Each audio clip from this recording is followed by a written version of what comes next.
murabyumva rero ko kuri mwebwe wenda mugenda muhuzagurika mwibaza muvuga ati shitani niwe antikristo cyangwa se antikristo niwe shitani. Benshi rero hari imvugo zagiye zaduka ngo shitani asigara amafaranga. Waba ubivuga iki nizo? ntago babeshye kubera ko iyo bavuga ngo shitani nta mafaranga nibyo koko, kubera yuko iyo urebye muri isi ya none tuye usanga amafaranga yarahawe agaciro cyangwa se icyubahiro kirenze uko wakubaha umuntu cyangwa se uko wahereza umuntu agaciro kamukwiriye. Ugasanga ka gaciro ugahaye amafaranga, ugasanga amafaranga arayobora isi.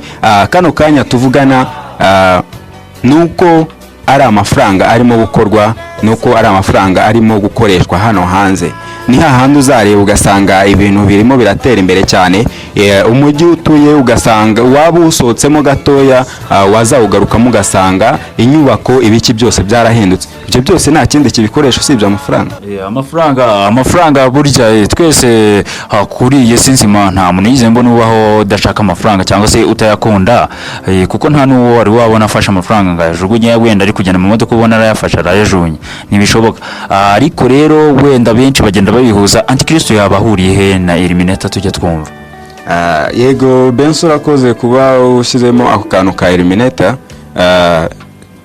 Antikristo na Illuminati bafitanye imikoranire cyane, kubera yuko aba bose ubona bari muri Illuminati bose uko babona kuriya nta kindi baba bashaka usibye amafaranga, kubera ko ari cya kindi kiyoboye isi, ari cya kindi buri umwe aba yifuza kuba yagira. Niyo mpamvu Illuminati babandi bose irabakurura ikabahereza ya mafaranga bakeneye, ubundi nabo bakabubaha bakabakorera.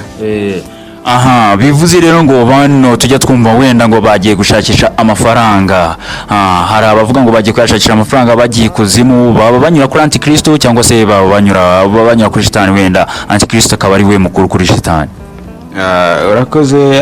Abo bose Antikristo we ni umwuka nk'uko twatangiye tubivuga, ariko Illuminati